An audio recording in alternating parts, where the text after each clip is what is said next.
Hola y bienvenidos a este nuevo video en donde estaremos hablando sobre los judíos iraníes. Sí, así como lo escuchan, judíos iraníes. ¿Ustedes habían oído hablar de ellos? Bueno, pues en este video trataremos de este tema. Por favor, esperamos sus comentarios, sus likes y, por supuesto, su suscripción a su canal. Comenzamos. Hace casi 3000 años, los judíos empezaron a asentarse en lo que hoy es Irán. Es importante saber que la antigua cultura persa se basaba en los principios del pluralismo religioso y la tolerancia. Las dinastías iraníes más importantes anteriores al Islam hicieron del zoroastrismo la religión oficial del Estado. Los judíos son una de las minorías religiosas más antiguas del actual Irán. Todo comenzó en el siglo VIII a.C., cuando los primeros judíos llegaron a la meseta iraní, una región ya habitada por tribus arias indoeuropeas, medos al norte, persas al sur y partos al este. Fueron llevados a las ciudades de Media por los ejércitos asirios, quienes, tras derrotar al reino de Israel, dispersaron a la población de las 10 tribus por los 4 extremos de sus dominios. Una segunda oleada de judíos originaria del reino de Judá se asentó en Media y Persia a finales del siglo VI a.C. En el año 586 a.C., las tropas de Nabucodonosor II invadieron Jerusalén, destruyeron el primer templo y llevaron cautivos a muchos judíos a Babilonia. Sin embargo, algunos se asentaron en otras regiones, incluidas tierras iraníes. Le correspondió a Ciro el Grande, gobernante de un pequeño reino al suroeste del actual Irán, derrocar al imperio neobabilónico en el año 539 a.C., mediante el llamado Edicto de Ciro en el 538 a.C., mencionado en el libro de Esdras. El monarca permitió a los judíos regresar a la tierra de Israel. Sin embargo, algunos permanecieron en Babilonia, mientras que otros, incluido el profeta Daniel, acompañaron a Ciro y su corte a Susa en Persia. Durante el reinado de Darío I el Grande, el imperio persa alcanzó un esplendor y una opulencia sin precedentes. Durante este periodo, la población judía local experimentó un gran desarrollo, prosperando y alcanzando una considerable influencia política. El soberano fue sucedido por su hijo Jerjes, también conocido como Asuero, quien gobernó entre el 486 y el 465 a.C. Estaba casado con la adorada reina Esther, quien era judía. Algunos judíos iraníes peregrinan anualmente a la ciudad de Hamadán, en el norte de Irán, donde creen que se encuentra la tumba de Esther.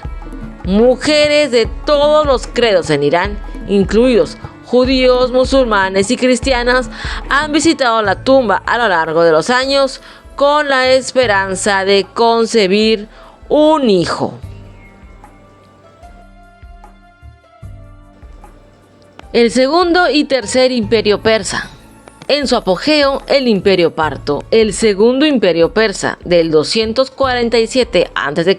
al 224 después de Cristo, se extendía desde la ribera septentrional del Éufrates hasta el este de Irán. Durante el dominio parto, los judíos persas vivían con seguridad y comodidad, desempeñando un papel importante en el comercio internacional y controlando la ruta de la seda. Después del año 70 después de Cristo, cuando las legiones romanas destruyeron Jerusalén, se unieron a los partos en la lucha contra Roma. En el año 224 después de Cristo, La dinastía sasánida tomó el poder y estableció el tercer gran imperio persa. Su fundador, Ardashir I, hizo del zoroastrismo la religión oficial de sus dominios y otorgó gran poder a sus sacerdotes. Se basaba en las enseñanzas de Zoroastro o Zaratustra, quien vivió entre los siglos 7 y 6 a.C. en Persia. El zoroastrismo es una doctrina dualista que cree en la existencia de dos dioses, uno del bien y otro del mal, en constante conflicto. Cree que al final de los tiempos el bien triunfará. Para los zoroastrianos, los seguidores de otras religiones, incluyendo judíos y cristianos, contaminaron el mundo, por lo que les correspondía luchar contra los no creyentes. Esta idea es fundamental para comprender la historia judía en Persia, ya que arraigó profundamente en la cultura persa, con graves consecuencias para los judíos que persisten hasta nuestros días. Las persecuciones contra los no creyentes alcanzaron proporciones y una violencia sin precedentes a mediados del siglo V. Primer periodo islámico. En el año 642, los invasores árabes derrotaron a los sasánidas y Persia se convirtió en una provincia de su imperio. El Islam se estableció como religión estatal y la Sharia, el sistema legal islámico, comenzó a regir la vida de toda la población. Judíos y cristianos eran considerados ciudadanos de segunda clase. Se les obligaba a reconocer la supremacía del Islam y del Estado Islámico. La población iraní se convirtió gradualmente al Islam, pero conservó el idioma persa. A mediados del siglo IX eran mayoritariamente musulmanes sunitas. Los chiitas constituían una minoría inferior. Durante los primeros 600 años de dominio islámico, la población judía de Persia creció a un ritmo sin precedentes, con Hamadán e Isfahán como sus principales centros. Los judíos desempeñaron un papel importante en la actividad comercial y a partir del siglo X en el sector financiero. Con la expansión del comercio internacional, surgió entre ellos una próspera clase mercantil en Awash, Isfahán y Shiraz. El califato abasí cayó en 1258 ante el emperador mongol Hulagu Khan, nieto de Genghis Khan. A medida que los nuevos conquistadores abolieron las distinciones entre musulmanes y seguidores de otras religiones, la situación de los judíos mejoró y comenzaron a ocupar cargos gubernamentales. Segundo periodo islámico. El fundador de la dinastía safávida, el Shah Ismail I, estableció el chiismo como religión oficial, obligando a los sunitas a convertirse a ella. Los ulemas, o sea, eruditos de la ley religiosa, se convirtieron en la única fuente legítima de autoridad. Tanto es así que sus fatwas, o sea, sus decretos, se impusieron a todo el pueblo. Cabe destacar que las élites clericales chiitas mantienen esta supremacía hasta el día de hoy en Irán. Solo fueron destituidos del poder entre 1925 y 1979, cuando el país fue gobernado por la dinastía Pahlaví.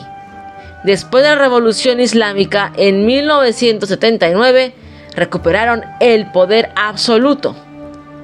A diferencia del sunismo, el chiismo iraní creía que un musulmán se vuelve impuro al entrar en contacto con infieles. El siglo XVII fue un periodo de intenso sufrimiento para la población judía del país. Ketab-e-Anusi, una crónica judeo-persa de Babai ben Lof, describe las persecuciones y conversiones forzadas al Islam entre 1617 y 1662. A medida que se intensificaba el contacto de Persia con Occidente, surgieron nuevas oportunidades de negocio y los comerciantes judíos comenzaron a prosperar de nuevo en el siglo XIX. Eso conllevó despertar la preocupación de las autoridades clericales chiitas, quienes instituyeron más de 50 restricciones a la comunidad judía. Se les prohibía el contacto físico con los musulmanes o sus propiedades, debían vivir en barrios específicos. Bajo la dinastía Pahlavi, establecida en 1925, el país se secularizó y se orientó hacia Occidente. Esto benefició enormemente a los judíos, quienes se emanciparon y desempeñaron un papel importante en la economía y la vida cultural. En vísperas de la Revolución Islámica de 1979, 80.000 judíos vivían en Irán. Tras la convulsión, decenas de miles de judíos, especialmente los más adinerados, abandonaron el país, dejando atrás vastas propiedades. Después de la Revolución iraní, a principios de 1979, los miembros de la comunidad judía temían por sus vidas, temerosos de ser asesinados o expulsados por el nuevo régimen iraní. Los líderes de la comunidad rápidamente reunieron a un grupo de 2 rabinos y 4 jóvenes intelectuales prominentes y partieron para reunirse con el ayatolá Jomeini en la ciudad iraní de Qom. Después de que el grupo felicitara al ayatolá por su victoria sobre el Shah en la reciente revolución, el ayatolá dio un largo monólogo que concluyó comparando el cristianismo, el islam y el judaísmo, y diciendo que son las únicas religiones que verdaderamente descienden del cielo. El ayatolá afirmó que en el Corán el nombre de Moisés se menciona más veces que el nombre de cualquier otro profeta. El debate concluyó con la declaración del ayatolá Jomeini: reconocemos a nuestros judíos como distintos de esos sionistas impíos y chupasangres. Esta era la respuesta que buscaban los líderes de la comunidad judía, y el gobierno iraní ha cumplido su palabra y ha mantenido a los judíos físicamente seguros, en su mayor parte desde entonces. Hoy en día hay 100 sinagogas en Irán, 31 en Teherán, 20 de las cuales están activas. Desde 1994 no hay rabino en Irán y el Beit Din no funciona. La ciudad cuenta con 2 jardines de infancia judíos y un hospital judío con capacidad para 100 camas. A la entrada del hospital Sapir, un cartel en hebreo y persa dice: ama a tu prójimo como a ti mismo. La historia de los judíos persas es un testimonio poderoso de resistencia, fe y convivencia entre culturas. Si este viaje por el pasado te pareció tan fascinante como a nosotros, no olvides apoyarnos con un like. Suscríbete al canal para que no te pierdas los próximos relatos que revelan los misterios de la historia.